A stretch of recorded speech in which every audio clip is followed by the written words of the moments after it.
Ladies and gentlemen, we are tuned in to the Rico Report. I really don't know what to tell you. That game was insane. Welcome to the Big Squad. Shout out to the Big Squad. Ladies and gentlemen, welcome to the Big Squad. Welcome on a very special evening to the Rico Report.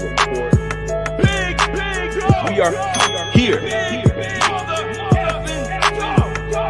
is our team. This is the Buffalo Fanatics. Bing, bing, bing, bing, bing.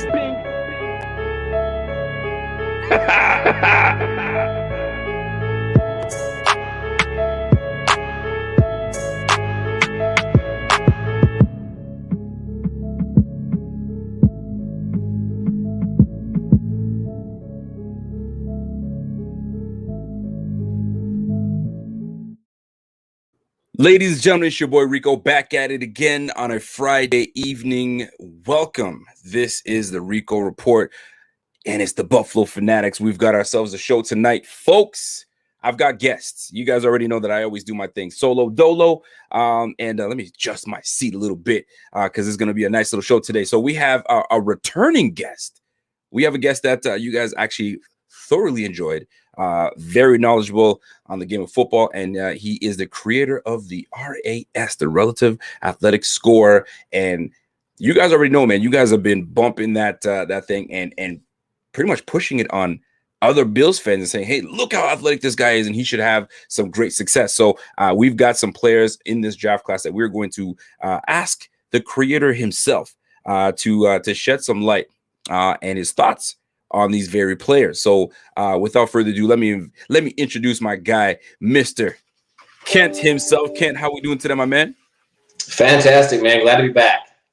Listen, we had a great time the first time. Let me fix my borders real quick. We had a fantastic time the first time around, and folks, we're thrilled to have you. And I think it's going to be the same thing once again.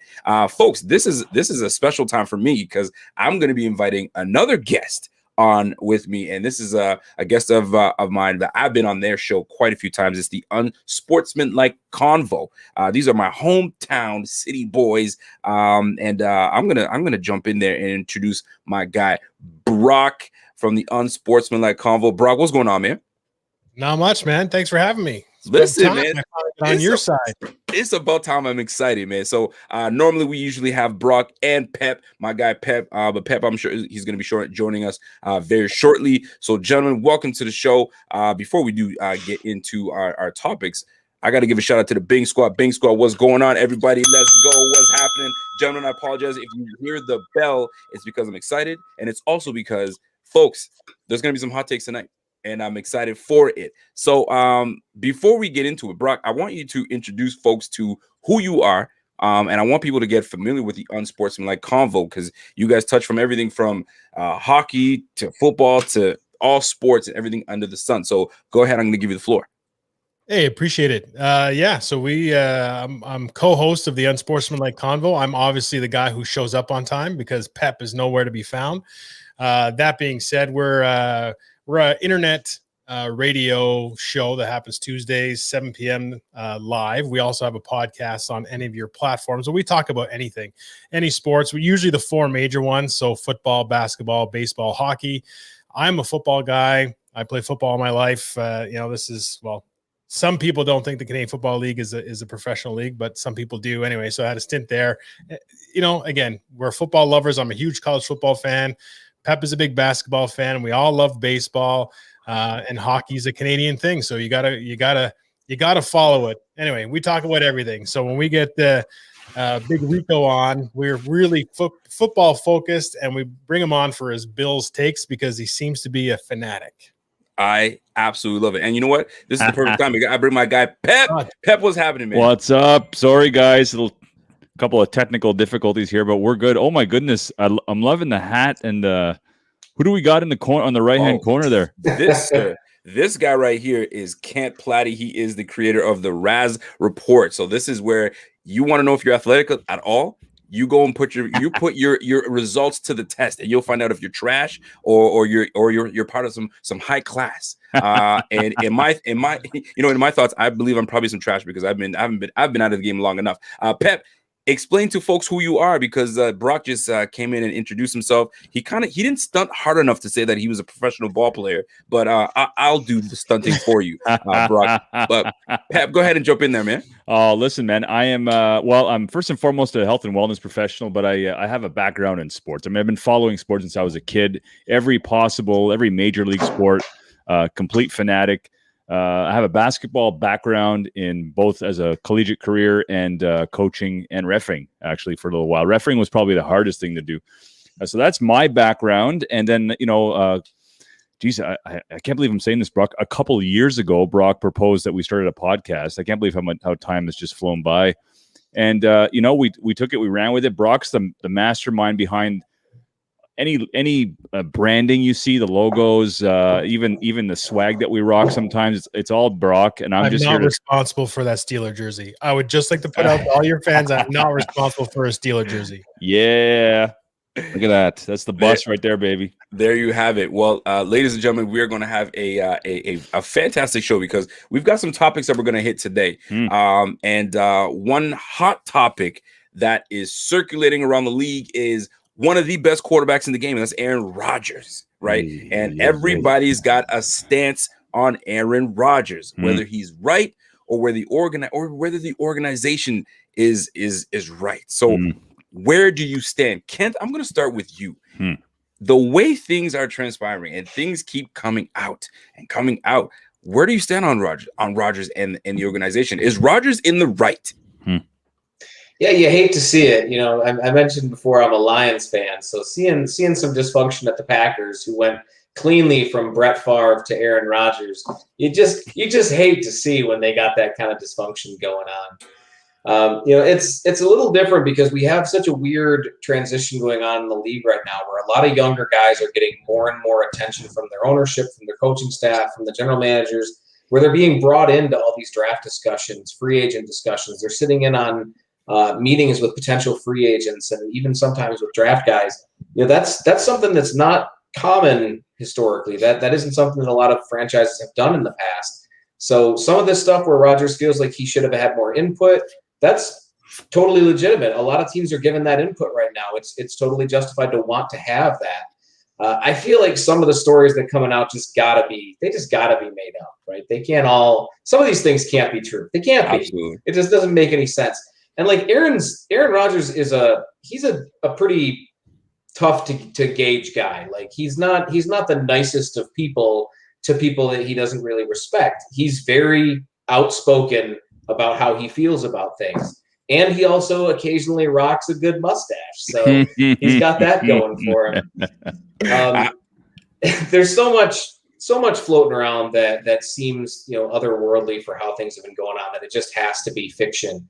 But there's enough meat here that there's something going on, right? There, and I feel there's definitely something going on right now. But before I go into asking my guys Brock and Pep, I've got to give a shout out to my guy James FX90 hitting us with that biggity bing. He says, "Yo, Rico, good to see you again, bro. Excited for what you got in store for us tonight." And he says, "What's up, Kent? Kent, you getting some love, man?" Oh, look that little. Oh, the old chapeau. All right, mad respect. We got to up our game, Pep, next time we come on and get some love. Absolutely. Absolutely. Well, listen, I'm gonna pass it over to and I haven't had a chance to say this to my guy Pep, but Pep has one of the best voices for the microphone. I'm not gonna lie, I've got to give you love for it. It is smooth. So I'm gonna ask you something on this Aaron Rodgers situation. Where you can't say they were wrong for drafting Jordan Love, but is there a way for them to introduce that? Do you have to talk to your quarterback before drafting a quarterback, or is Aaron in the wrong for even being sensitive about this situation? No, you know what? He's been there long enough. He's got a Super Bowl. They're a perennial NFC Championship team every year. That if you're going to go ahead and it's not like Aaron Rodgers' game has fallen off the planet. you do your due diligence, but you sit down with your veteran quarterback and you definitely have to mention it. Otherwise, you sideswipe him. And the guy is a legend, and he's still at the top of his game. He provides them an opportunity to win every single week when he's healthy. So, I mean, yeah, and it's curious. I mean, the guy wants to play 3, 4, 5 more years and can, the way he releases the ball. Why would you? That draft pick doesn't make any sense to me unless you plan on moving on to Jordan Love within the next year or two. So it doesn't make any sense to me. Does Jordan Love want to sit around and back up for 5 years? Is the question. So it's a real peculiar draft pick. You owe it to your franchise QB to sit him down and say, this is our plan, but you're not going anywhere. You're our guy. What do you say, Brock, to those that have the notion of, in the sense, shut up and just play? You're a player. I'm the one that cuts your check. You have no say in what goes on in the front office. What are your thoughts on that? Or should a franchise player have some kind of influence on what the front office decides to do? Look, I get the amount of money these guys get paid, and I get the thought process where it's like, look, you're getting paid, just shut up and play. But this guy is putting himself out there every week. And if you're a quarterback making how many millions of dollars, you go back there, if you don't have an offensive line that's paid properly or that is at a certain level, you're going to be getting hit often. So your health is a concern. Like, there is concerns outside of that. I think, again, I understand it, but do you want a superstar that you're paying this much money for to be disgruntled and to not want to perform to his abilities? Because the contracts are already there. They're not guaranteed in the football. I get it. Right. But when you have, Tom Brady, okay, he's established. Tom Brady was approached by management before they drafted Trask this year. Andy Dalton was approached and talked to before Justin Fields was drafted. And Andy Dalton hasn't played a snap yet for the Bears. You know what I mean? So there's clearly a disconnect between management and coaches and their superstar. The relationship is just not there. And that itself, all you guys have been in situations, if you don't like the people you're working for or that environment, your productivity is not going to be anywhere near what you should be. Absolutely. So I'm going to put you guys, each and one of you guys, on the spot. You are, I can't even pronounce his name, Gutenstog or Kutenstog or Gutenhurst. Okay, so you're GM Gutenhurst, and you've got to make a decision. The pressure is on. Are you moving on from Aaron Rodgers? I'll start with you, Kent. Or are you saying, you know what? I got enough pride. You're going to sit on the shelf. You don't want to play and you want to act the way you are. Sit on the shelf. You're going to watch Jordan Love take over. Or do you bite the bullet, trade him away from the team, and try to get as many assets as possible? Kent, what are you doing? So the Detroit Lions have had a very unique history when it comes to their star players, and it's not a great history. They alienated Barry Sanders before Barry Sanders retired. They alienated Calvin Johnson before Calvin Johnson retired, and they still haven't mended that relationship. Contrast that to how they're acting now. The Lions reached out to Matthew Stafford and told him what their plans were for the offseason, and they ended up working out a trade. Even though it hurt the franchise to do so, they ended up trading Matthew Stafford away.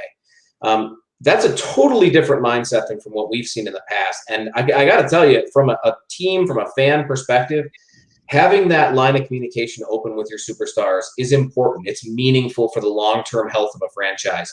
The Packers have a storied history, and they've always done their players right. It's strange to me that this level of player is being treated the way that he's being treated, or at least that's what it appears to be outwardly.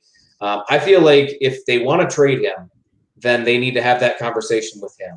If he wants to get traded, then he should be traded, whether the franchise wants him to or not.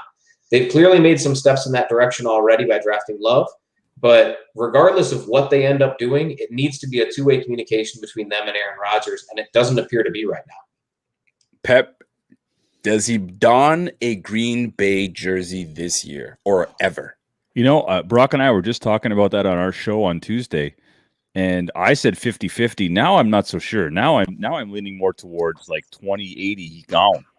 And I mean, look, what's coming out, where there's smoke, there's fire. Now I totally agree that there's a lot of this stuff. There's a lot of stuff that's made up or fabricated or certainly blown out of proportion. But look, Where there's smoke, there's fire. And if I'm the GM of Green Bay, you got two directions. You go, I'm sorry, I don't know what went wrong, but let's make up and let's figure this thing out. Let's get you happy. And then you've got a 13-3 team, or you blow it up. You trade him for whatever value you're going to get now at this point after the draft. And believe me, teams are coveting their 2022 picks. It's not going to be easy to rack up some picks in exchange for Rodgers. You're going to be a 6-win team with Jordan Love. I hate to break it to you. So it depends what direction they want to go. If they want to rebuild and break it down again, I mean, what's left to break down? They don't really have that many good wide receivers outside of Devontae Adams. Devontae Adams? Yeah. Devontae Adams. Yeah. So, I mean, they're in trouble. If they go Jordan Love, it's a 6-win team. They are in trouble. And now I'm looking at this Packers team, man. If I'm the GM and this player wants nothing to do with this Packers team, he feels like I'm doing him an injustice. If I'm trading him, where am I going to trade him? Dare I trade him within the division, or do I trade him as far away from the conference as possible? Brock, what are you doing? And would you consider maybe to the Miami Dolphins or to the Raiders? Because I think that's where he says he wants to go. Or are you saying I'm shelving you? I'm not doing any of that. No, you're never shelving him. You don't. I know initially you gave Kent that option of shelving him or trading him.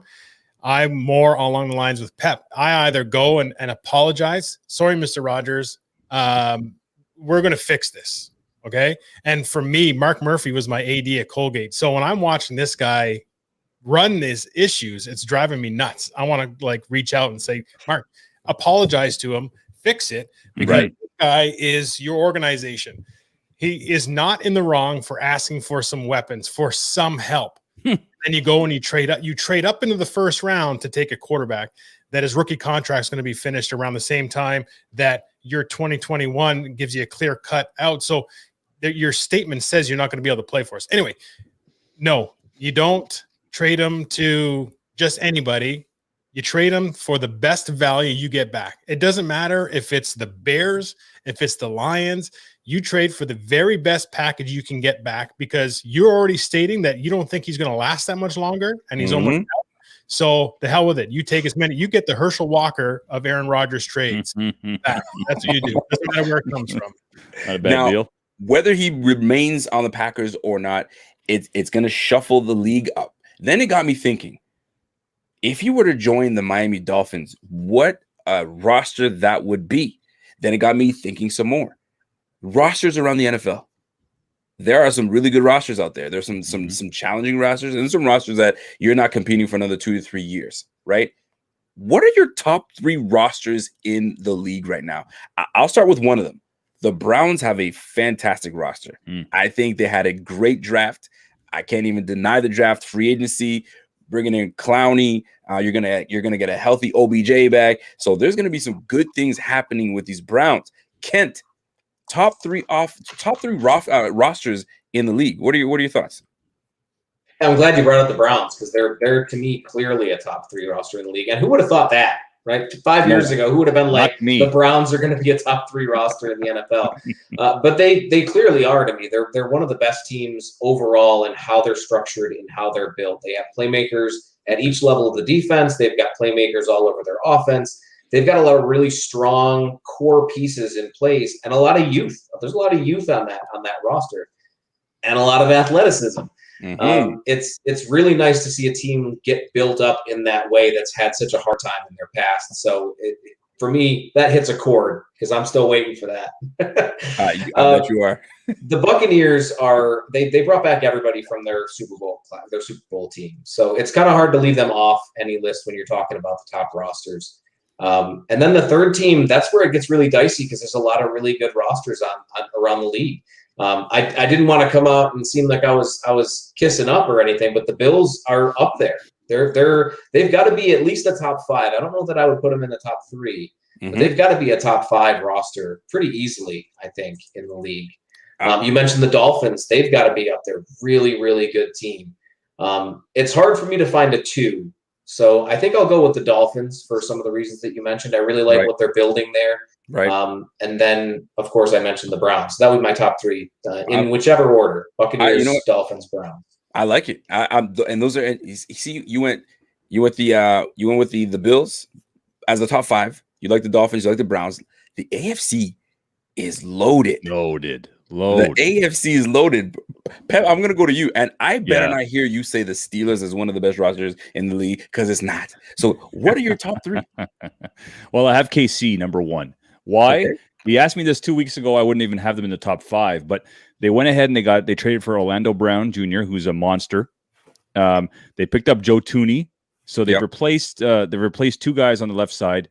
They've got the doctor coming back. Their offensive line is arguably better than it was last year. That's scary, for a team that was a Super Bowl representative, and they still have all their weapons back. I mean, we better not forget about KC. I can't believe KC's kind of fallen under the radar, as a matter of fact, in some conversations I've had. That's the best roster in the AFC as far as I'm concerned. Best tight end, best Swiss Army knife in Tyreek Hill. They still got a good running game. I mean, that's a good team. So I've got them. I've got New England as a really complete roster. They're gonna be scary. They've got all their defensive guys are returning outside of Patrick Chung, who's retired. Right. One of the McCourty brothers just signed, I think, in Miami. But they'll replace those guys. I mean, that's a top 5 defense when they're all there. And offensively, now they're running 2 all-pro tight ends with Cam and Nelson Aguilar. And look, man, stuff's going on there. If I'm the AFC, not just the AFC East, the AFC in total, I'm slightly concerned that New England's 7-9 team with 0 talent is now back on the radar. So I'd have them number 2. And I have Buffalo, Cleveland, and Pittsburgh. And the reason why I say Pittsburgh is because they won the North. I don't care what anyone says. They won the North. Facts. They beat Baltimore twice, who also has a great roster. They beat Cleveland. They split with Cleveland. The last game of the year didn't really matter. They had Mason Rudolph playing, and they were down 21-0 and ended up losing by a touchdown in the playoffs. The North goes through Pittsburgh, whether anybody likes it or not, and it's going to be the same way this year because their offensive line is underrated, and Kevin Dotson's going to be an All-Pro. So, but I do have Cleveland as that 3rd most talented roster. They've got talent all over the place. So KC, New England, and Cleveland are my top 3, with Buffalo and Pitt sort of right in there as well. I can't believe you just uttered the words the Patriots as one of the best rosters in the NFL. Kent is he wants to do this and go, what are you thinking? But he's being cool right now. He's being cool. He's not going to give you the chapeau tap. He's not going to do that for you. So the Patriots as one of the best rosters you're going to get once they do the replay, man, they're going to be, who is this Pep guy talking about the Patriots? But it's okay. It's okay. That's your thoughts. Brock, hit me, man. Give me your top 3 rosters. I mean, you can't argue the Bucks, the Chiefs, for sure. And I mean, Pierre brought up the fact that Pep is bringing up the offensive lineman improvements for the Kansas City Chiefs melts my heart. The next couple of college football and whatever. But I mean, those are phenomenal points. And last year they had injuries at the O-line. And again, the doc wasn't there. So the fact that they've been able to retool, and that was basically their weakest link, and that's why they lost that game. So having them back, I think, again, they didn't have to do a lot of stuff. O-linemen are not sexy pickups, so nobody's watching them from a fantasy football standpoint saying, oh, what's going to happen now? But trust me, that's going to have as big an impact as anybody that they've signed. So I think KC is probably number 1. I would say the Bucks. Again, you can't argue with the Bucks, and the Bills are right up there for me. But I do also agree with Pep in terms of the Patriots. Maybe not in that top 3 echelon, but the biggest improvement will likely be with the Patriots from last year to this year. I'll be real. The Patriots have definitely improved. There's no question about it. Defensively, I mean, they got Chase Winovich coming back. They drafted Ronnie Perkins. They have Christian Barmore, some rookies on the squad. Hightower's back. Gilmore's on the other side. J.C. Jackson. I mean, they got a good team. There's no fronting about it. But they still have Cam Newton. And I'm not saying Cam Newton isn't trash. He's still a big old question mark. Cam Newton is not going to need to win games like he did last year. Okay. The defensive players are coming back. That system is coming back. They've picked up some good players. Their starters on defense were not playing last year.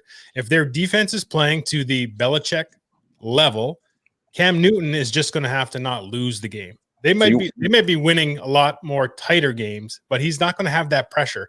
And if he doesn't live up to it, then Mac Jones will be in there very soon after, a very good ball controller, very good with the timing routes, kind of Tom Brady-ish. Okay. Get plugged in there. So it depends on at what point that happens, but they got options there. They're going to be fine.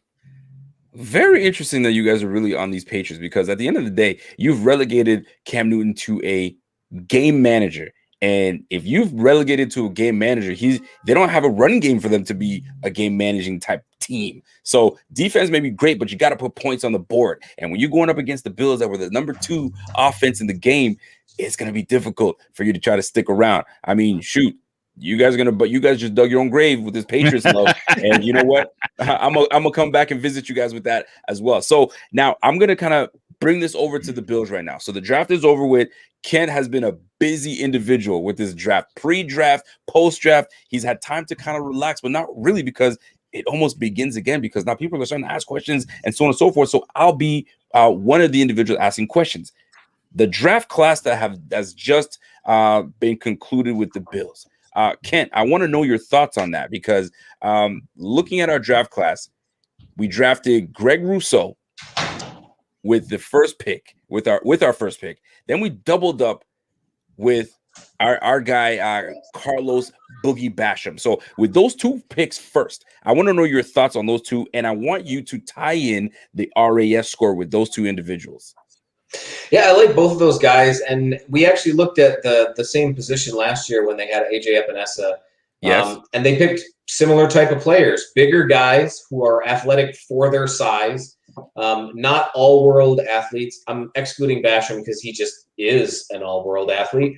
But Rousseau and Epinesa are not top-tier athletic guys on the edge. If you're comparing them to traditional edge rushers who are rushing with speed around the edge, that's not what the Bills are going for. That's not what they're looking for on the edge. They're looking for bigger guys with range, like physical range, not speed range, but they're wide-bodied guys with big wingspans, long arms, but still good athleticism for that size. And that's where something like Raz comes in, because both Epinesa and Rousseau, if you compare them to interior linemen or to smaller or larger defensive ends, right, their athletic testing was really good. And Rousseau got crushed for poor athletic testing at his pro day, and he didn't even test poorly. All these guys that we're talking about that are ridiculously top-tier athletes, Rousseau had a 7.75 out of 10 RAS. Solid. Which is it's really good. That's 77th percentile. That's perfectly fine. And it's even better when you're comparing them to interior rushers, guys like Zadarius Smith, guys who don't win as rushing around the edge. They win more rushing on the inside, which is where I think Rousseau's going to end up. Boogie Basham's just a phenomenal athlete all around, and he's a big dude. So big guy with athletic tools that you can kind of move around that line and start to do some creative things. If you've got some bookends in Epinesa and Rousseau, a guy like Basham really gives you some options for what you can do with your pass rush, instead of just doing the traditional 3-man rush, a nose in the middle, a couple of ends, and then some speed guy on the outside. Somebody like Basham gives you a couple of bookends that can keep your run game secure, and then a pass rushing option that you can move around wherever you want on that line. The Bills really seem to prioritize size and speed in this draft class. The last couple of draft classes, that hasn't really been the case. The Bills haven't been drafting premier athletes each round. Last year was actually one of the lower rated athleticism classes over quite a long period of time, not just last year. Right. This year was the opposite. They had one of the most athletic draft classes. And that's just, we haven't even gotten to the offensive guys where the real meat of that's going to be. Real athletes. Yeah, it's real premier athletes. If you want me to jump right into them, I can jump right into it. I'm going to segue there, because before we do segue that, because my man Brock was like the real athletes. Well, let me stunt for my guy Brock. My man is a pro ball player. Brock, are you saying what, 6'6"? 6'7". 6'7". Okay, so you know the drill, right? And I don't know if you can sit there and box jump 54 inches from a sitting position, but our 3rd round pick, Spencer Brown, has rounded, and he's starting to make a lot of noise amongst Bills fans, including myself, and on how athletic he is. He scored a whopping 10. So I need you to dive into this and explain to me what Spencer Brown can bring to the Bills. And I do have a question. Do you think it's a possibility that he can push to be a starting right tackle on the Bills right now, even with a guy like Darrell Williams in the fold? Well, first off, I just want to thank Brock for having his camera the way that he is, because if he's 6'7", he's got the camera a little higher, makes him look a little shorter. So guys like me, man, that makes me feel good having that. I'm trying to get it a little bit higher. My wife's a photographer, so if it's higher, it makes me look a little bit leaner. I don't know. And, no, I mean you're touching on stuff that I brought up when you were on our show, right? That's exactly that. This guy's athleticism is really second to none, and from a guy who is big, I've had a lot of success with it. And we talk about the size of the defensive players, and you say, well, okay, they're not the premium athletes. Size and wingspan can overcome a lot from a defensive standpoint. If you can't get there, your hands are up, you're blocking balls, you're getting that. You're getting in the quarterback's line of sight. This guy, Spencer Brown, played at a smaller school, yes, but his footwork, his athleticism, shines on film. And I told you this during our show. There, within a short period of time, if he can overcome the hurdle of a rookie learning the playbook, and what I mean by that is that you could be the most athletic person ever, but if you're taking a split second to think or remember what that is or know where you got to be, then you're already late.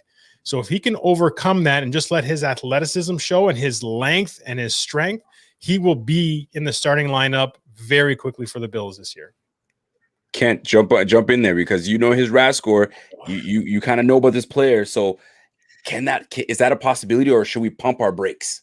I mean, it's Northern Iowa, so the pumping your brake stuff is perfectly valid. And Bills fans, just like my Lions, you guys have been through a lot of stuff. So having a good team, that's almost uncharted territory. Not to knock the good teams y'all have had back from the Super Bowl runs, but having a guy like Spencer Brown, those athletic tools are rare, incredibly rare. You mentioned he got a perfect 10. Raz only goes to 10. I mean, it's a 0 to 10 scale. The last person to have a 10 was Taylor Lewan, which has been a few years since Taylor Lewan came out. And Spencer Brown blew him away, just blew the doors right off. He has the highest agility grade of any offensive tackle ever, and it's probably never going to get touched. It's just not going to. A 6.96 3-cone for an offensive lineman at any type of offensive lineman is ridiculous. For small offensive linemen, that's ridiculous. Right. He's 6'8". A 4.4 shuttle. Shuttle is one of the most predictive metrics, individual metrics that you can use for any position, being used for offensive linemen. And he had a 4.4, which is 99th percentile almost. And it's under that 4.5 mark that is used to show a probable starter in the NFL. So I agree that he's probably more likely to start sooner than later. I think he's got the athletic traits to do so. And it's possible the Bills just throw him to the fire and say, go out there and do what you got to do, learn on the fly. He has a very unique stance for a tall guy. A lot of tall guys stand too upright. And Brown does that occasionally. His technique's not all there. Right. But because he's so athletic and he's so bendy and agile for a guy that size, he's able to get way lower than guys his size usually are. Good point. So not even just from a straight athletic testing standpoint, from as much minutia as you can get as the stance he's in when he starts the play, he's got something different that he brings to the Bills than anybody else in the league. He's going to be one of the most exciting players for me to watch in the NFL, which for tackle is a huge achievement. That never happens. It's like that's got to be second only to Sinai, who's with the Lions, and fell to you guys, because he's actually, I don't know what his RAS score is, but he's got to be up there pretty 899. Sewell, 899. Unreal. It was 9 something. I created an entirely separate metric or separate group for big guys. So there's a BG position you can pull up on RAS for players that are over 320 pounds, and Sewell rated quite a bit higher than that. Oh yeah, got to get them big guys. Get them some love, man. The Hoggies, you got to give the Hoggies some love. So absolutely. I'm looking at this the top 3 guys on the draft. So then you hear you can't grade a draft class. It's too soon. You got to wait to see what production they give you. So then I'm like, you know what? Let's go back. Let's go way back. A couple years. I'm making it seem like we're going way back. And let's look at the 2017-2018 Bills draft class. So right now, it gives us an opportunity for us to kind of give them a proper grade. Now, if you were to give the Bills a draft grade this year, all 3 gentlemen, what are you looking at the Bills draft grade? What would you give them? I'd give them an A. An A? Pep? Maybe an A-, maybe tops. Or like lowest, I mean. Don't hate Pep. I mean, I'm going to give him a B+. B+? Because, that like we've discussed on the show on Tuesday, they're a ready to win now team. So it's going to be a war of attrition this year with the 17th game.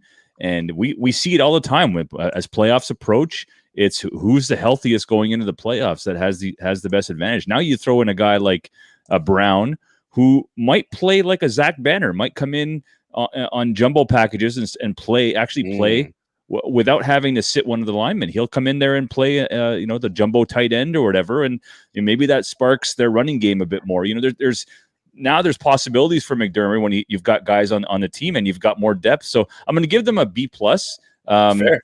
Just solid because grade. I think when you draft from inside out, you can't lose. It depends on what your grades scale is. You know what I mean? Like if you're scaling on sexiness, it's not an A-. If you're scaled on filling the needs that you have to take the team to the next level and addressing some weaker spots, then that's why I'm in the A- category. Well, why did they lose to the Chiefs? We got beat in the trenches, man. We got out coached. You just drafted the trenches, so in the first 2 rounds. So you got to give them a B+ just for that alone. And if it could be an A+ if we look at it next year if these guys actually get some time on the field. So I mean, yeah, we're about to find out. Ken, what are you grading these guys for this draft class? And then I'm going to give you the 17 draft class and the 18s, so that way we can actually really have some meat and potatoes to really a nice draft class in the 2018. 18 better. I like this draft for him. So I don't grade on a curve. I'm pretty hard with my draft grades because a lot of people are like, oh, we'll give them a C+ is probably the worst you can get. I'll give out Fs if they deserve it. I give them at least a B+. I'm between a B+ and an A-, so kind of between the two. Because they drafted where their weaknesses were. Yes. They drafted riskier players in those positions. Rousseau and Brown and Doyle were a bit riskier as draft picks, but they made the right types of risks. They took risks for athletic upside at positions that they needed, and their roster is strong enough as a whole that they can eat that risk. They're able to absorb that risk, and build the roster up even if those picks don't hit. So it's smart risk taking. I like that. Now, Brock and Pep, I know I'm going to keep you guys for another 10 minutes, and then we'll get going because I want to jump. Hey, you're good to go. Let's go. Whatever. I know. We're good. I'm amped. So the 17 draft class, I'm gonna name these guys. All right, because now you've had time to see these guys develop and play.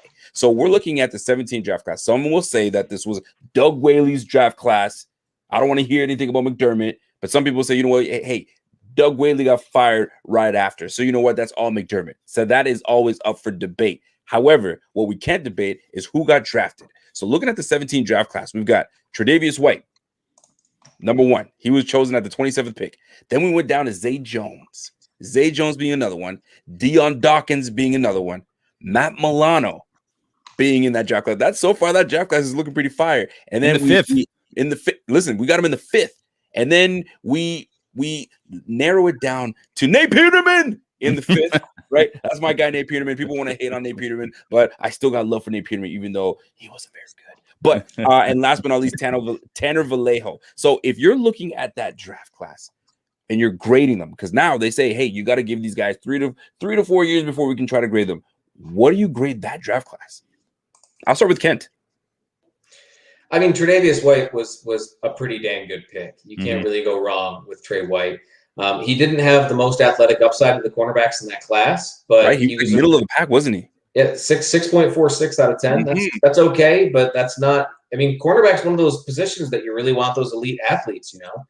But he's quick. He's quick, and he's got decent enough size, and obviously the pick has worked out. Zay Jones was the right risk. It didn't quite work out, but it was the right type of risk. You want to get a receiving threat that's got some downfield ability, that's got some explosiveness, that's got some quickness. He had all of those traits. There's just some other things that he was missing. Yes. Deion Dawkins, same thing. Another guy that they made the right kind of risk on, the right type of athletic upside that they're trying to build. The Bills were churning their offensive line a little bit around that time, and that type of player is the perfect type of player to pick at that time. Matt Milano was a smaller linebacker. The league's been trending towards smaller, quicker, faster linebackers more than the bigger, explosive guys that we've had in the past. And he also kind of scored towards the middle of the pack, a 6.95 out of 10. But he didn't do his agility drills, and I think he would have done really well in his agility drills. So I don't grade on a scale, but if I did, I think he would have been a little bit higher. Okay. Obviously, a couple of those guys hit, and anytime you have guys hit in a draft class, as well as they did in Trey White's standpoint, you got to give that at least an A- or an A. The draft class was really good, and it worked out for a good deal of the players. They just didn't have a lot of picks in that draft class. Not a lot of picks, right? We only had 1, 2, 3, 5, 6 picks. So nothing crazy. So Brock and Pep, Tre'Davious White, Zay Jones, Deion Dawkins, Matt Milano, Nathan Peterman, Tanner Vallejo. Is that an A class? Are we giving it a C? Like, where do you guys stand on that? I'll start with Pep. I'll give it an A. I mean, Tre'Davious White has a lot of like Ty Law in him. You know, like Kent was saying, he's not the fastest, but he's got good ball instinct, and I love him. He takes chances, but he doesn't get. He doesn't take the all or nothing chance, but he'll grab his picks when he has them. Matt Milano, you get a guy like that in the 5th who's contributed pretty heavily to your team. That's just those two guys alone. Then you've got Dawkins who actually starts. I mean, that's a good draft class. I'm going to give it an A. All right. Okay. You're showing the Bills some love. Oh, Brock, Tre'Davious White. Yeah. I'll give it to me, man. Yeah. The fact that you drafted an SEC player in the first one, when I see so many ACC, and we talked about this last time, I'm looking at the 18, and there's a ton of ACC stuff. I'm not an ACC hater, but an SEC to me is the premier college division. So even if White doesn't score the top from an athletic standpoint in the RAS system, right? I don't can't correct me if I'm wrong, but it doesn't take into it's strictly athleticism, correct? Yep, exactly. Okay. So strictly athleticism. the fact of who you're playing against, the systems you're playing, the speed at that level, and what you're used to, those are intangibles from the RAS perspective that these guys bring, and White brings it. So it's a great. I would probably still be around the A- too. I like that. Okay, so we're gonna move on to the 2018 draft. All right, this is a heavy one, right? So we've got Mr. Josh Allen. They hated on Josh Allen, and I'll be one of them. I was not a fan when we drafted Josh Allen. I was looking at Josh Rosen. Shame on me, but I wanted Josh Rosen, right? But we got Josh Allen, and Josh Allen has become a budding star in this game. So we've got Josh Allen, followed by in the first round, Tremaine Edmonds. That's a hot topic right now with Bills, because some Bills are like, he's just not doing enough, but the guy's a 2-time Pro Bowler. So go figure. So Josh Allen, Tremaine Edmonds, Harrison Phillips, defensive tackle.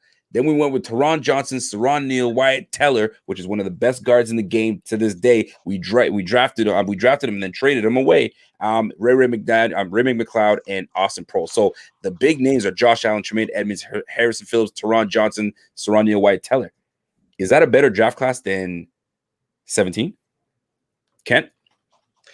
Yeah, so you should have just picked the quarterback with a higher RAS there, man. It would have done you wonders. Right?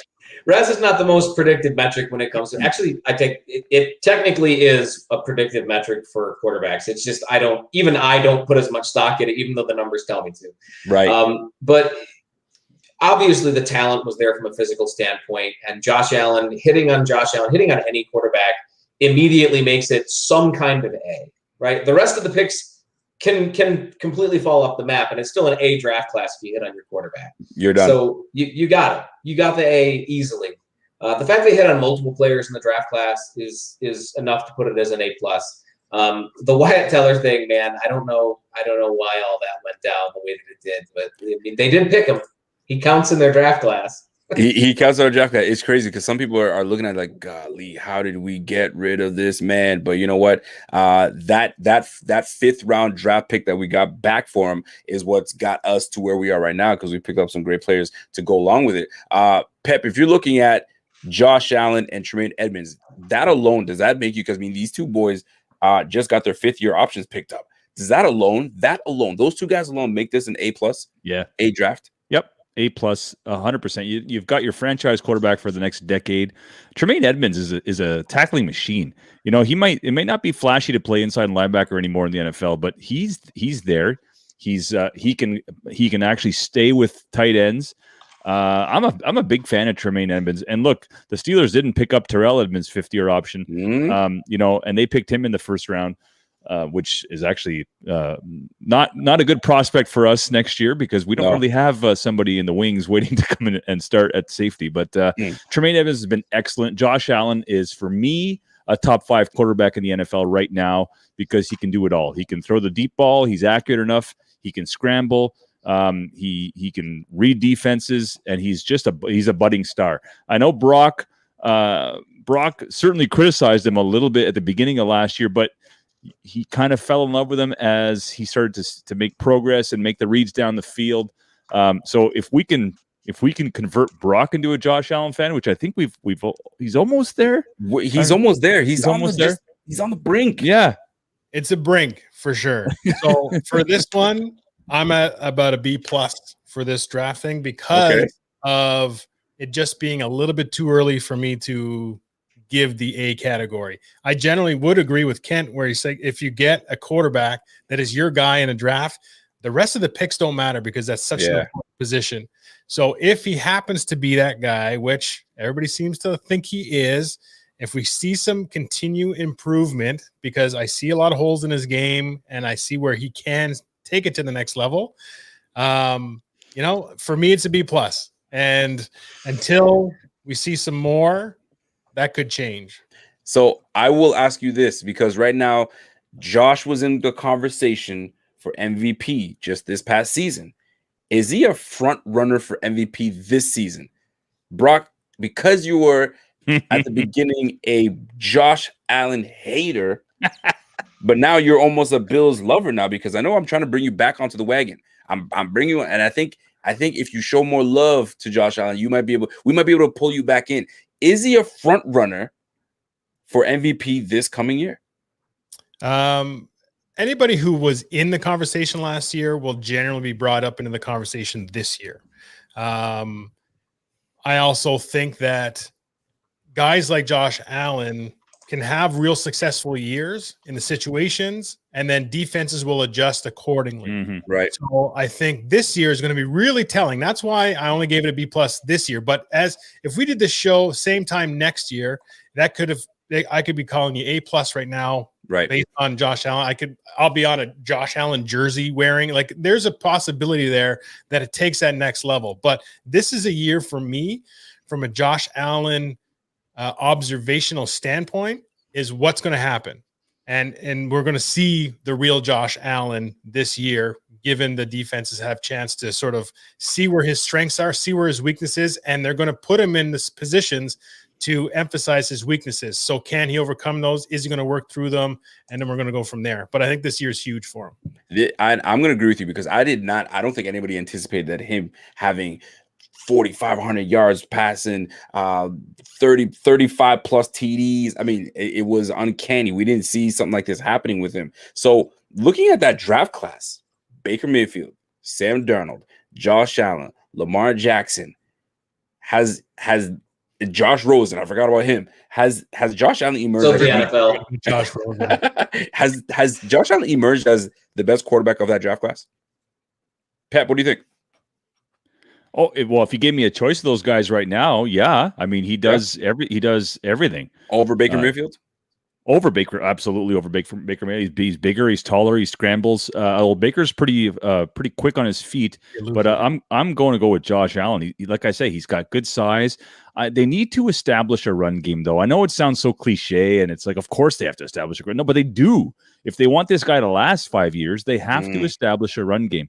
And the same thing, I mean, the only thing I have to compare to is what, because I watch every second of the Steelers, is that they have to establish a run game for this guy to have longevity. And he's a great scrambler, but he's taken a lot of hits in 2 years. He made such a huge leap forward last year. I don't think anybody anticipated that much success. So like Brock said, teams are going to adjust. We're going to see the real Josh Allen.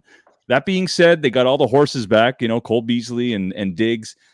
Did they upgrade at tight end? I'll let Kent touch on this. Kent, would you say the addition of Jacob Hollister an upgrade over Dawson Knox and from Seattle? From Seattle. Okay.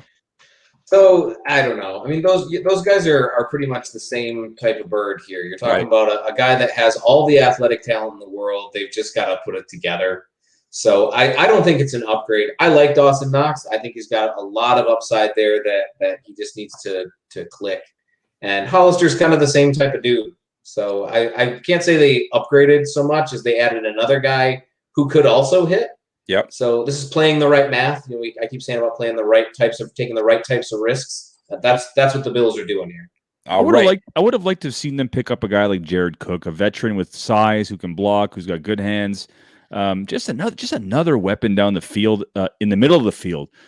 Because all too often Josh Allen's throwing to the wide receivers in the middle of the field. It'd be nice to have a tight end to sort of open up the sidelines for the quick guys. So who else wants that? Cole Beasley. Yes, that's true. Talking about longevity, man, that helps the longevity of your receivers having a tight end that can catch. That's right. Yes, it does. Now, I will touch on this. This is one of the topics I want to keep for the three of you guys. And I was in conversation today, and we were talking about free agents that the Bills have just been. I mean, Kent, you and I are in the same boat, man. Our Bills and Lions just wasn't a destination to come and play. Right. And the Bills have not been a destination to come and play for quite some time. Nobody was looking at it. And if you were only going there for the bag, you're going for the money, and then you're out of the league. That was just what it is. So when we got a star player, we're like, man, that's a guy that's at the twilight of it. He's at the end of his career. So we're not having it. So my question to you three gentlemen, since 2010, 5 Bills free agents that helped turn this franchise around. That's because normally one player can come to the team, have a little success, and other guys look at it and like, okay, so they're doing something over there. Let me head on over there. So are there 5 free agent Bills players that you guys see that stand out that turn this Bills franchise around? And it'll be a round room. So we can collectively do this as a group, and who you feel you guys are the top 5. So I'll start with Brock. Here we go. Okay. Here we go. So what turned this franchise around, air quotes, it's got to be somebody within the last 3 years. Otherwise, that's it, right? 3 years only. Okay. 2010 and whatever. The franchise wasn't turned around. So that's where my limitation was. I think the earliest ones I got on here are 2017 with the Micah Hyde and Jordan Poyer one. With the safety duo. Okay. Nice. So that's they're on there. That was a duo. They kind of came over that same year. Obviously I got a couple linemen with Feliciano and Morse. Both those two guys. Klein is in that mix as well for me. And Cole Beasley. Cole Beasley was actually, I think, a very at first I kind of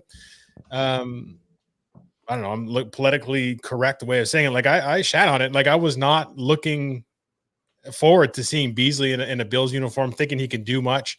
But he proved me wrong completely. A lot tougher than I thought he was. They started to gel. He was that receiver that Allen could count on, and he proved me wrong. And to me, that was probably one of the best pickups they've had in the last little while from a developmental and somebody that Allen can count on, because that was so important from a chemistry standpoint. I know Diggs, and him have that bromance and stuff, but Beasley really sort of brought everything together for me. That's a solid list. I'm surprised you didn't want to go further back, because I'll give you one name, and then I'm going to pass it over to Kent. I'll pass it over to Kent. I'll give you one name because sometimes it takes one. It only takes one to kind of get Buffalo on the map. So you're gonna dismiss Mario Williams? Mario Williams coming over to the Bills, big, huge $100 million contract, right? Now, with Mario Williams on the squad, we have Marcel Darius. We were a top defense. We were getting after that quarterback with Mike Pitton. We had Jim Schwartz as our defensive coordinator. I'm surprised you guys left him out, but I digress. I'm going to move over to Kent. Kent, 5 free agents that you feel like kind of got the ball rolling to get Buffalo back on the map again. So you kind of mentioned pretty much everybody that I was going to say anyway. So I'll just keep it to the 2 big ones for me, which is that safety duo. Okay. And here's why. They weren't brought in as big money free agents. They weren't brought in to be these superstars like the Mario Williams contract was, where like, look, we've got to turn things around. By this point, the ball was already rolling. Things were already moving in the right direction. The Bills were already starting to trend upwards. But that pickup of those 2 safeties really gave the team, they gave them something that helped show what their foundation was. So they're not by themselves foundational players, but they helped show what the team was trying to do on defense and what they're trying to do from a roster building standpoint. Because they're not going out and trying to find superstars for every position. They're trying to find guys that are going to play well at every position. I like it. And I know you're going to hate the comparison just because of who it is, but the Patriots have had that blueprint for years, building out from the middle of their team and making sure that their worst players are better than the worst players on any team. Their mid-range players are better than the mid-range players on every team. They might not have the best superstars on their team, but the middle of their roster is stronger than the middle of everybody else's roster. And that's what's helped the Patriots last as long as they have as a franchise and being as good as they have for as long as they have. Pickups like Poyer, that shows that the Bills are building that way. They're trying to make sure that their core group of players are at the very worst good players, guys that you can count on to go out there every week and not stink the place up. And you've said it before. We've seen franchises where people go out on the field and stink the place up. Right. Making sure that you limit the amount of guys doing that is a huge deal. And I think those 2 guys really show that the Bills are going to that stage of roster building. We're done trying to build up the bottom of the defense. Now we've got to build up the middle and keep ourselves going so that we can have a franchise that's sustainable long term. I kind of like it, and I was hoping that you guys would bring me back. And you guys are in the recent stages, but I get it. You're not a Bills fan, so you're gonna they're irrelevant. Since you guys have been relevant, now I'll know who you guys are. But back in 2013, 14, 15, nobody's paying attention. Hopefully, Pep, can you bring us back? Well, look, when I think about the Buffalo Bills over the last 40 years, let alone the last 10, all right, since their Super Bowl days, the defense really hasn't been a problem. They've always fielded a very competitive, aggressive defense. 20 years of Tom Brady, it may not show on paper, but they've always been aggressive. They've always drafted fairly well on the defensive end. But it's been their offense that struggled. And Ryan Fitzpatrick came in. He was probably one of my favorite FAs that came into Buffalo because he stabilized a team that was like 0-8 at one point. So he came in. Was he flashy? No, but his shelf life on every team is like a year and a half. He did what he had to do in Buffalo. I really like the Ryan Fitzpatrick pickup at the time. Yeah. But there's one player right now that comes to mind, and Brock mentioned it. Like when I think about Buffalo's success, it's got to be just recent because they had such a long playoff drought outside of Tyrod Taylor's one year. Right. It's Stephon Diggs. He made them legitimate last year. He gave them what they haven't had since, I don't know, Eric Moulds. I mean, they haven't had a deep threat like him in forever. And he have 100 catches. Yeah, 127 catches. Yep. Runs great routes, wanted to be there. You could see the emotion after that Chiefs game, him on the sideline. That's a guy you want. And he's built some chemistry. So when you talk about free agents, I mean, I can't go that far back because their defense has always been pretty good. But for me, it's Diggs. It starts and stops with Diggs. He's made them legit. Well, let me help you guys out. Diggs came to Buffalo because of other free agents that were there. Like Diggs is not going to the Buffalo 5 years ago. Now we traded for Diggs. We brought him there. We said, I mean, right. He tweeted something, and that was Bean's opening to say, "Oh, wait a minute now, gotcha." Right, and that's how it materialized. But I'm going to stick with Mario Williams being one of them.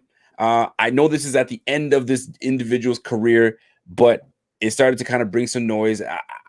I feel bad to say it, but I got to bring T.O.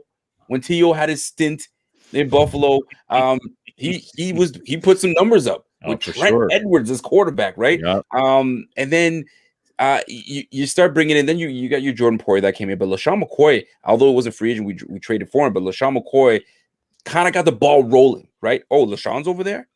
Okay, this is interesting, right? And then Gore free agent, or was he traded for? He was traded for because we traded what's my guy? The legend of Kiko Alonso. So that's how that materialized. But I found this as interesting because the Bills have been so mediocre at best for so long, and I say that very lightly. And it's just nice to see them back on top. And this is a question out of the blue. We had about 5 to 6, I think it was 5 games on prime time. Do you think we duplicate that this coming year? Are we going for over 5 to 6 primetime games this year? And I'll start with Kent. Do you think we got this? I'd watch them in 5 primetime games, man. It's an exciting team right now. Love it. The primetime games, it's not just about the good teams; it's about the exciting teams. And I think that the Bills bring that with the potential changing of the guard in the AFC, East. You're looking at the Bills right now. That's a team that's hot under the microscope. Teams are looking at them. The NFL is looking at them. The rest of the league is looking at them. And the team's legit. I think that they get at least 5. I'd give them at least 5. I like it. I like it a lot. So, gentlemen, you guys, Pep, Brock, you guys have been fantastic. You guys have been rocking with us. I see you, Brock. You wanted to say something there. Incognito, is he a free agent? Oh, you bringing Richie in there? Well, yeah, Richie. We brought in Richie. Lyman, how do I not bring the bully jerk on the block? You know what I mean? Like, it is what it is. But when you're an offensive lineman and you're a quarterback and running back, who do you want in front of you? You want a guy that's going to be picking on everybody. And he's one of those guys. Was he a free agent? Because that's that's exactly right. And speaking of Richie Incognito, and Kent, Jack Anderson, people are saying that he's a mini Richie Incognito. Truth? From an athletic standpoint, I can see it. Jack Anderson's a hell of an athlete, man. Interesting. He tested out really well. He's one of those guys who didn't test out elite in any area, right? But he tested out good everywhere. He's one of those low floor type of guys from an athletic standpoint.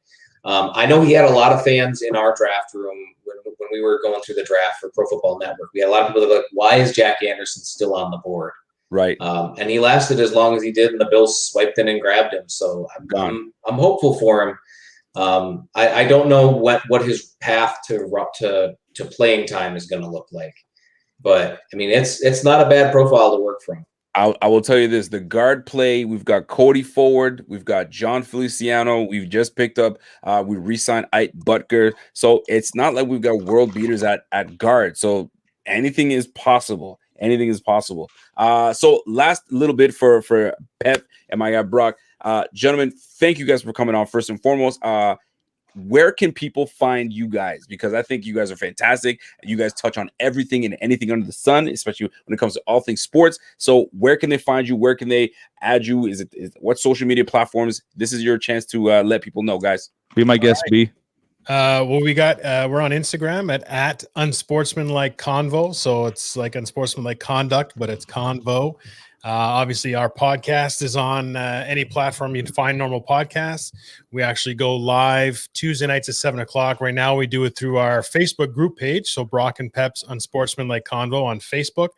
It also streams live on the Cap City Beats, is the internet radio station here in Ottawa that actually goes worldwide. But Cap City Beats, there's an app for it. There's also a website for it. So we stream the video. So if you see Rico on, you see his pretty face on our channel as well. There's an app that you download for just the audio stuff, so you can get everything live Tuesday nights, 7 p.m. We talk about everything under the sun, except for soccer. We don't do soccer. Occasionally we'll bring up if there's a riot or something like that, we'll mention soccer. But even then, that'll be in headlines. And then Hey, Kent, are you a wrestling fan? Sometimes I have a lot of friends who are wrestling fans who make sure that I at least keep up on it. Okay, well, there's a guy from the WWF back in the, I want to say either late 80s or early 90s, and his name is Big Bully Busick. This came up on another Bills pod actually just recently, and we pulled up the picture and everything. Yeah, it's literally a carbon copy, my friend. And he was a big nasty bully. How are you not a Bills fan, Pep? Because every Bills fan is probably a wrestling fan too. Well, they suplex people all over the place. You suplex people through tables. You're a wrestling fan, so you should probably. That's right. That's right. Well, listen, gentlemen, I appreciate you, and I love the fact that you guys show love and bring me on the show, and I had to do this and bring you guys on, and this will not be the last. I guarantee you that. Gentlemen, I appreciate your time. Pep and Brock, we'll see you guys, and good luck with your Steelers. And Brock, jump on the wagon, man. I'll scoot over, man. I'm looking at it. I see the wagon in the distance, and I'm trying to get my running shoes tied on. We'll see. I'll start chasing it fairly soon. Let's see what happens. Yes, sir. I appreciate you guys. Well, you guys have a great night. And Kent, I got a few Detroit Lions topics to hit up, and I'll let you get on your way, guys. Gentlemen, you guys have a good night, and we'll chat soon. Thanks a lot. Yes, sir. So the Detroit Lions, you guys, I gotta bring it up because you're sitting there with Ali McNeil. You're sitting there with Melifonwu. These are guys that Bills fans coveted.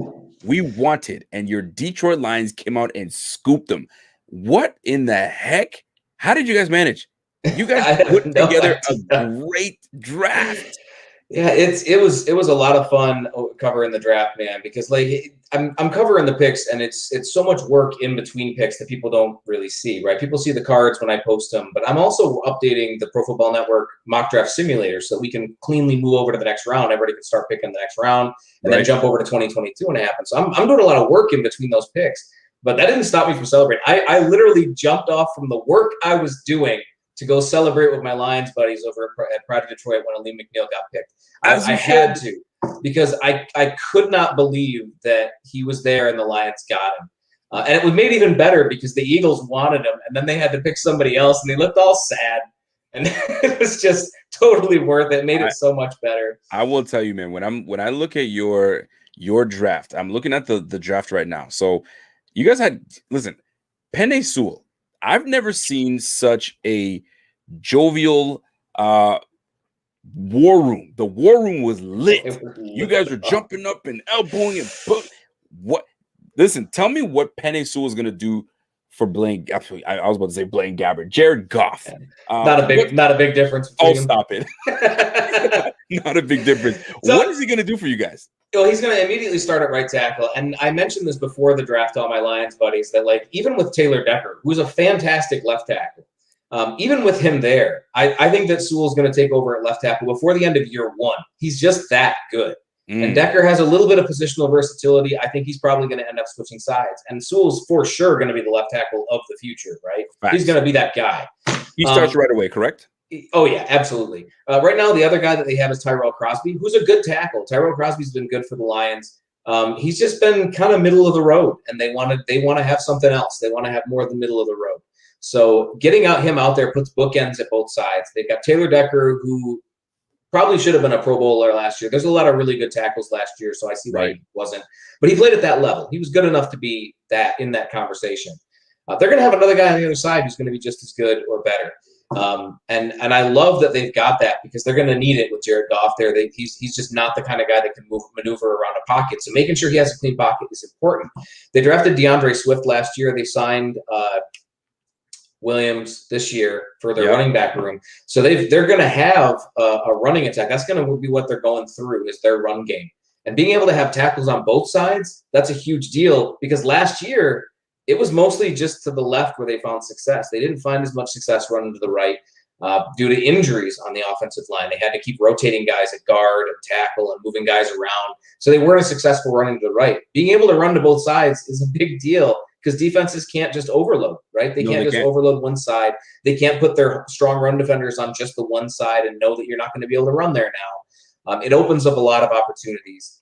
And then I'm very excited for what he's going to bring. I'm telling you right now. So you went with Penei Sewell. Then you bring in. I'm going to hit these both. And Levi Onwuzurike? Onwuzurike, yep. Onwuzurike. Okay, so I didn't know about Levi until some of the guys with Buffalo Fanatics started kind of bringing this guy's name, right? Levi O. How big is that to get Levi O and Lee McNeil back to back and now you're gonna add him beside Eric, or was it Eric Flowers you guys have on your team? Is it Flowers? Not Eric Flowers. The other Flowers. Trey Flowers. Yeah. Trey Flowers. Excuse me. So that's gonna be a freaking nice defensive front. It's different, man. And getting those two guys, which are different types of players, they're both extremely athletic. And you don't usually get athletic nose tackles like Lee McNeil. You don't usually get those. The Browns are one of the only teams I can think of off the top of my head that have an athletic nose tackle. Most of the time, that nose tackle is one of the least athletic guys on the field. That's not a bad thing at nose. Because it knows you ain't got to be anything more than big, strong, and have long arms. That's pretty much it. Like everything else is secondary to that. It's nice to have. But Lee McNeil played nose in college, and he was really good at it. Extremely. And he's got some pass rushing upside. So putting a guy like him, and then Onwuzurike, who's so quick. I mean, he's so quick off the ball. From an athletic standpoint, it's not snap time, because you can get some guys that can fake it with snap time. And that's a good skill to have, being able to time the snap. That's a good skill to have. But he doesn't win with that. He wins by being just shot out of a cannon every single play. And I don't know if you got a chance to see his interviews yet, but he's a character. He is a match for Dan Campbell. Oh boy, he's a character. I love something else. And that seems to be something that they're trying to bring in, is those type of guys who are just going out there to have fun and punch people. And that's what they want to do, is go out and try to hurt people.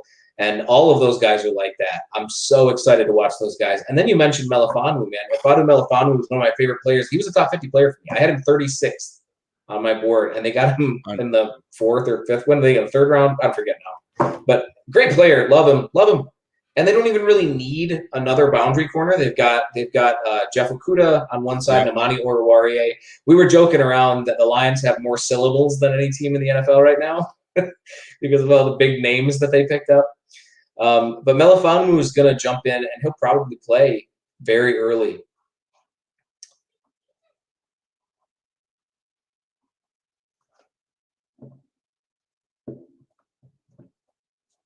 Rico had to step up for a minute. He's going to miss out on all this great commentary I got.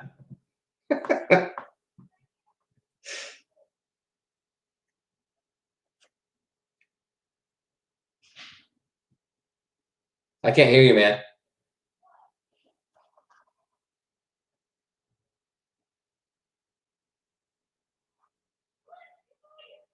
Rico, you're on mute, man.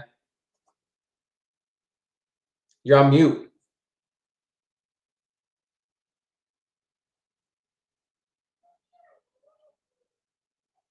Unmute my mic. There you go. And then you went mute again.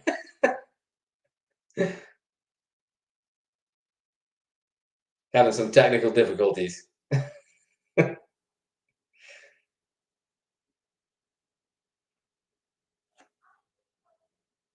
Still showing up on mute, man. Can you hear me now? Yes. I can hear you now. Yeah. Okay. Here we go. With this whole kneecap situation that everybody's trying to make a big deal out of it, I'm not understanding this infatuation with it. This guy seems to have this team gonna put them together. Are Lions fans as excited as what we see? We have. Are they just like, here's another coach? That we've got some of those, man. This team's been frustrating for so long that we kind of fallen into two groups. You got your haters and you got your sunshiners, right? The haters are just going to hate what the team does no matter what. So in that entire initial press conference that Campbell did, the kneecap thing happened, and you were like, oh, well, that's the only thing he said. Nothing else matters. But the entire press conference that he had, his initial press conference, he talked about the schemes that they were going to run. He talked about the type of personnel they were going to look for. He talked about the entire type of team that they were trying to build. And then he talked about biting off kneecaps, and that just became the bigger story. He's got a good football mind, and he's brought in a bunch of guys in that coaching staff who are other football guys and other players or other former players who've played in the league and have been around players who they've worked with over that time. That's different than what they brought in before. I don't know if it's going to work, but it's going to be fun. And we've had such a crap time these last couple of years having some fun. I'm all for it, man. So even if this doesn't work, at least it'll be fun. So Bills, Lions, Browns. when's the last time you would have heard these three? And I might be ahead of myself by saying the Lions. I could definitely say the Bills and Browns, but I feel really good about the Lions. And with uncertainty happening with our friend Mr. Rodgers over at Green Bay, this could be the window for the Detroit Lions to come in. We can't say you don't have a quarterback. You got a run game. Your receiving core is a little funny, but I feel good about your team. Can y'all make a push for the top spot in the NFC? If Goff isn't trash, so I'm not big on Goff at all. But if he comes in and he's not garbage, they've got a chance just because the division is set up that way. Minnesota's been floundering a little bit. The Bears haven't really got it all figured out yet, although they got a quarterback finally who can really, really do some damage in the league. So I'm not sure where everybody stands, but because we don't know, that opportunity is there. If the Lions can turn it around quickly, and you and I spoke briefly before, I'm not as sure that they can, but everything that they did over this draft is a good sign that they can turn this team around, even if it isn't quickly. It's going in the right direction because they're building an identity from a team standpoint, right? And they're bringing in athletic players to build up their trenches right now, which is what the Bills are doing, having already been built up. Right? They've already got a good roster. Very similar in what the trend is. The trend is, it seems to be, and that's why I said earlier in behind the scenes, we're saying most teams are going with these athletic guys now, versatility, guys that can do it all. When you look at what the Bills are doing right now with a guy like Spencer Brown, for crying out loud, or Tommy Doyle, another nasty lineman, just athletic. I mean, the Bills, not to switch it back to the Bills drafted 5 linemen, 2 on the defensive side, 3 on the offensive side, finishing it off with Jack Anderson. So it's all about the trenches. It's all about the trenches at the end of the day. So you guys getting Ali McNeil, then Melifonwu, then you bring in St. Brown, and then Jamar Jefferson, underrated. I think Jamar Jefferson, not that he's going to push for some playing time, but I think that it's going to be a nice little 1-2 punch between him and Swift. They waived Kerryon Johnson, so that always opens up a good spot. They also brought in a couple of undrafted free agents at running back that are going to have a really good chance to run at that spot. Their 1-2 spot is taken up. They brought in Williams to be that number 2, and Williams he's not flashy. He's not going to be your breakaway guy, but that's why you have Swift, right? That's why they brought in Swift. That's why they drafted him, to be that guy. That's why they brought in offensive linemen, to try to build up those lines so that they can get those plays with the run game. But yeah, they've got some opportunities there, and because of how their team is structured currently, they don't have a very strong wide receiver core. They've only really got Hawkinson at tight end. Their second tight end just retired this last not looking week. good. So I don't remember if they actually signed Darren Fells. They were bringing him in. I'm pretty sure they signed him. Who do you guys have as in your receiving core right now? Tyrell Williams from the Raiders. Okay. Yep, and then Brashad Perriman is our 2. And then Quintez Cephas is the 3. So it's not a strong room. No. And I was actually on a pod just before this, and we were talking about fantasy options, a fantasy pod, and we were talking about our top 5 fantasy receivers for rookies. And I actually put St. Brown on there as my 5th guy. And I'm down on the Lions. I'm down on their options, and I'm not a big fan of Goff. But St. Brown is walking into a situation where he can command targets if he goes out there. For sure. There's no question about that. Even if Tyrell Williams and Brashad Perriman are good, because they haven't really had a chance to be wide receiver 1s in the league, both those guys have struggled with injuries in the past. And St. Brown's coming into a position where he's going to be able to command targets by a guy who likes to dump down. Whether you think Goff is good or not, he's totally fine with those underneath passes and making sure he's got an outlet. And St. Brown is so physical, and he's so tough as a receiver. Should be interesting. He's going to command a lot of those targets. Him and Hawkinson, man, I don't doubt at all that Hawkinson's going to be the guy this year. He's kind of just got to be. But St. Brown, man, even though he wasn't an early pick, I think he's got a really good chance to command a lot of targets in this offense. Now, before I let you walk, you mentioned something, and it got me right into. I need to ask you this. So, fantasy has become huge the last 5 to 10 years. I've been doing it for 12 years now. Really into it, so it's been fun. When you look at these Bills, are there? I mean, you got your Stephon Diggs, but is there an underrated draft pick for your fantasy team that you're looking at when you see these Bills? Could you jump in and grab a Cole Beasley? Could you get some numbers with Cole? Devin Singletary, maybe? I think the Bills kind of fall into the situation where none of their guys are going to get you no points, right? Mm-hmm. You're not gonna lose out on points by getting blanked on the score sheet. But at the same time, I don't know if there's anybody there that's going to win you games, right? Outside of Josh Allen, right?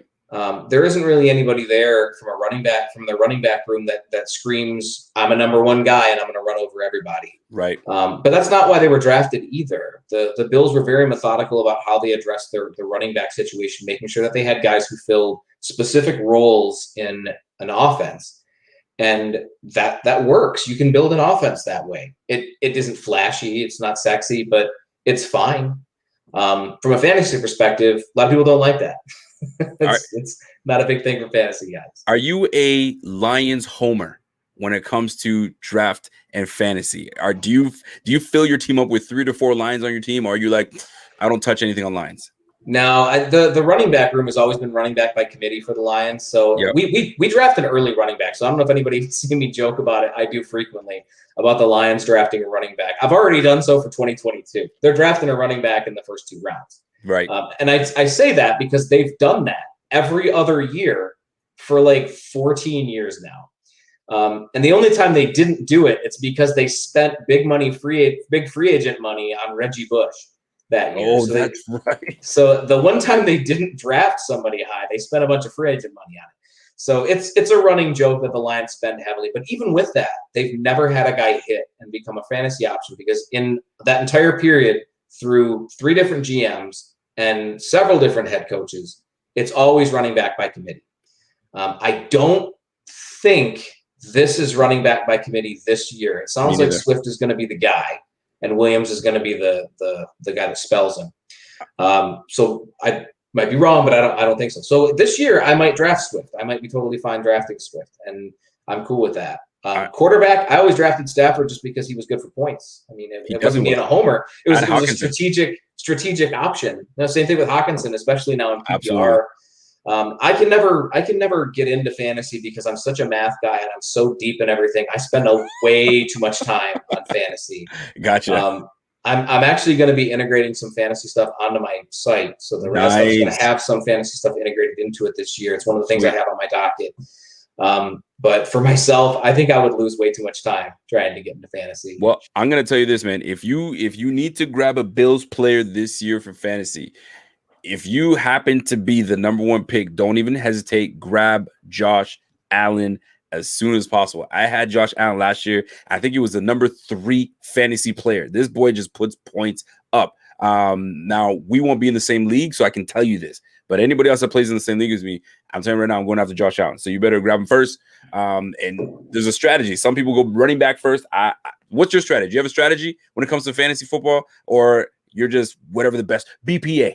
I'm usually BPA. You know, BPA. That's what the math tells me to do. So I follow the math. I like it. Well, ladies and gentlemen, our guy Kent Platte has joined us. You got me saying joined us. Has joined us. And we were able to touch on several subjects. Now, one last question I have for you before we get out of here, because I'm very interested in your thoughts on receiver Marquez Stevenson that we brought on to the Bills.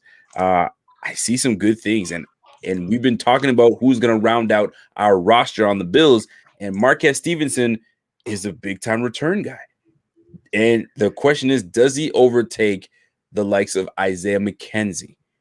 Is that a no-brainer, or is that going to be a battle to the end? What are your thoughts on Marquez Stevenson and what he could bring to the team? It could be a bit of a fight, man. He's got pretty good tape. He's not a guy that you're just going to look at and be like, yeah, that's not even going to bother looking at him. Okay. His athletic profile was right in the middle of the road, but it's a little deceptive because he's a smaller guy, right? So his scores are generally not going to be that good, or going to be pulled down a little bit because of his size. He's very small. He's 5'10", 180. So that's going to pull it down a little bit. And what actually hurt him was that his speed was fine. He ran a 4.48, which is totally fine. That's good speed. You can't go wrong with 4.48. But his splits weren't. His splits weren't very good. Now, from an athletic standpoint, that usually means it's build-up speed. Great for returners, not so much for straight-up receivers because you have to be a lot quicker, right? It's weird because Marquez Stevenson was the only Bills player that they drafted who didn't have an elite 10-yard split, like top 20 percentile 10-yard split. Stevenson was the only one who didn't have that. His is literally dead average for a receiver at 1.6. Very interesting, because right now he's a bit of a crush to some folks, and they see his return ability. Now they're like, okay, so how is he going to round out the end of this roster? So very interesting. It's going to be a very hot summer when it comes to these competitions right now. The Bills are going to be in play to make it back to the AFC Championship game. The AFC East is a tough one. It might be one of the best divisions in football. This AFC East now. It's either number 1 or number 2, and both are in the AFC.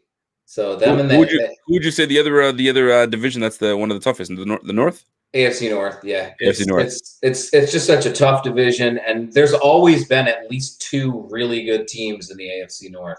So Absolutely. it's always competing, and it's a lot of fun. And they had some pretty good draft classes themselves too. So it's gonna be an interesting one. It's gonna be interesting in the North.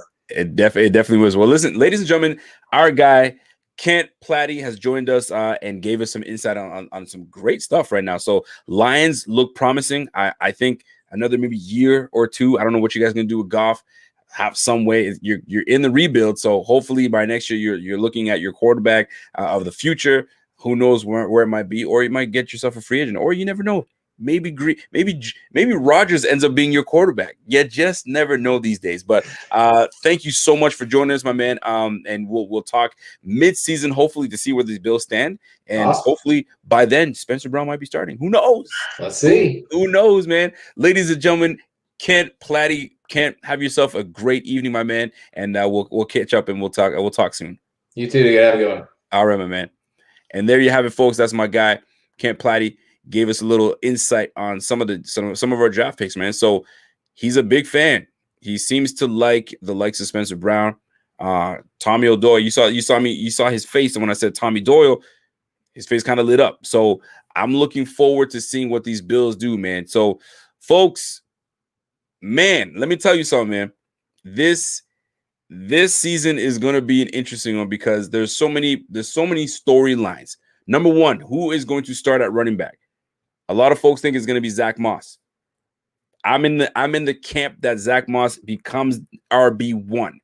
However, some people are seeing Devin Singletary work like a damn horse right now, man. He's working with Dalvin Cook and doing big things. So that is going to be interesting in itself. We brought some nasty linemen onto this team. Now, does this improve the line? Does it improve everybody else? Does it make them become a nasty mother? You know what I'm saying? Shut your mouth. We're waiting to see what goes down, right? And not only that, these Bills, man, we're going for it, man. We're going for it again, and we made sure that we loaded up so we can take them again and go back to the AFC. But let me tell you something, man. This AFC East, man, this is not a joke. These Pats are not a joke. These freaking Jets, sneaky, could be something. We don't know yet. And, Miami Dolphins came to play with it, man. So it's not going to be a cakewalk. It's not going to be a cakewalk like it was last year. They're coming for our necks. And what a great feeling it is to be the top dog. What a great feeling it is to be a top dog. Because right now, they know what has to happen. They got to come knock off the king. You know what I'm saying? We got the crown on the head right now. They're going to try to come off and they're going to try to come and knock off our crown. But guess what? We're going to keep that crown nice and tight, keep it moving, and keep it rocking. So, folks, we had a great show today. I had my guys, Brock and Pep. Give a shout out to my guys, Brock and Pep, man. Those guys, those are my dudes, man. They have shown nothing but love to me, and I had to reciprocate, and I'm going to have these guys on more often. I'm trying to convert my guy, Brock, into a Bills fan. I know he's itching. He's itching, but he's been hurt. He's got scar tissue. Listen, Brock, I got scar tissue too. You know what I'm saying? But that just makes us tougher. Join the mafia, baby. Join the mafia, man. Stop playing around, man. Stop playing around trying to be neutral. Pick a side. Pick the right side, and it's the Bills side, man. And poor Pep. Pep is a lost cause, man. He's a Pittsburgh Steelers fan. I mean, once what happens once Roethlisberger is over with. They're in the rebuild. Let's keep it a buck. They're in the rebuild. So Pep, I don't know if I have room for you, but what I will do is I'll grab a yellow dirty towel and wave it around and kind of give you some shout out. And then once I'm done, once I'm tired, I'm gonna throw that shit on the ground and stomp all over that shit. Let's go, because guess what? You haven't beaten the Bills twice now. Twice that we've had a matchup, and we showed you who's daddy. We are your daddy. So I mean, shit. We'll see. We'll see how the rest of this offseason plays out. We get stronger. We get ready to go, and we're gonna rock this shit, man. So I'll take some questions before I get out of here. If you guys are kind of wondering about fantasy football, what y'all trying to do, you know what I'm saying, this offseason. I read somebody in the chat mentioned Rodgers is almost good to go for the Redskins. They're gonna try to trade him to the Redskins, or sorry, to the Washington football team. I don't know how true that is. No idea how true that is, but we'll see. You just never know these days, man. You just never know these days. So, folks, that is it for me. If you guys have any questions, concerns, things you want to hit up, or things that I spoke on that you didn't get a chance to kind of, get your point across, hit me up, man. Hit me up. Somebody said something about Rodgers going to the Washington football team. I can't see that happening. But hey, yeah, if you wanted to try to punish Rodgers, you send him somewhere that he feels that they're not going to have success. But shit, Washington was pretty damn good last year, man. That defense is nasty. So we're going to see. We're going to find out what's really good with this Rodgers situation. But it's an ugly situation. I can't be a freaking Packers fan and watching this, because that would infuriate me, man. I'm trying to have my quarterback. We were that close of going to Super Bowl. And now I might not even have my damn franchise quarterback, man. If you're a Packers fan, you got to be wondering, somebody fix this situation. Somebody fix this situation, because I'm not trying to have this no more. I want my quarterback. But guess what? You get your quarterback, but he's not going to be happy. Not going to be happy. So what do you do? What do you do, man? So shout out to each and every one of you guys tuning in, man. There's 116 of y'all before I get out of here. I gotta bring something up, man, because I gotta give a shout out to my guy Tilt Money. There was a tweet that was put out there today, I believe by Bruce Nolan, and he mentioned something to the nature of shout out to those that do shows solo dolo, no co-host, no nothing, by yourself, right? For the most part, I'd say about 90% of the time, I'm usually by myself. And by, sometimes I'll sprinkle in my man Kev, and I'll jump on a show. But I absolutely love the solo grind, because it forces you to be on your toes. It forces you to put your notes together. It forces you to be the guy, right? You don't have to depend on somebody else. Not that there's anything wrong with it. You have to have some kind of chemistry, right? Y'all have seen me with Kev. Him and I just have good chemistry, right? But the solo grind, to do it on your own, there's a thrill to it, and I embrace it, right?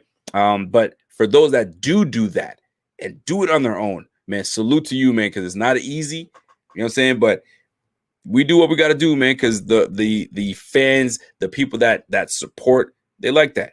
You know what I'm saying? And you got a little bit of a flair to it.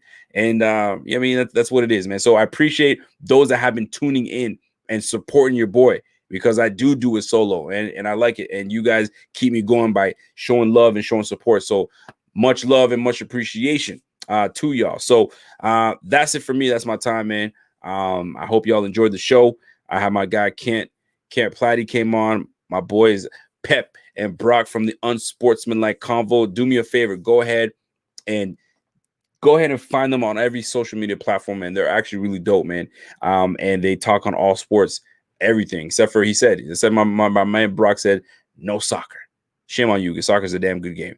But they talk on everything, man. And if you guys have a chance, man, they're on Facebook, they're on YouTube. They got a YouTube channel as well. So go ahead and show my guys love, show them some support. And before you get out of here, smash that like, show love for your boy. If you're new to the page, jump on there and subscribe, and we'll go from there. So until next time, ladies and gentlemen, it is your boy. And you know what it is, right? And I'm gone. Ladies and gentlemen, we are tuned in to the Rico Report. really don't know what to tell you. That game was insane. Welcome to the Big Squad. Shout out to the Big Squad. Ladies and gentlemen, welcome to the Big Squad. Welcome on a very special evening to the Rico Report. We are here. He is our team. This is the Buffalo Fanatics. Bing, bing, bing, bing, bing.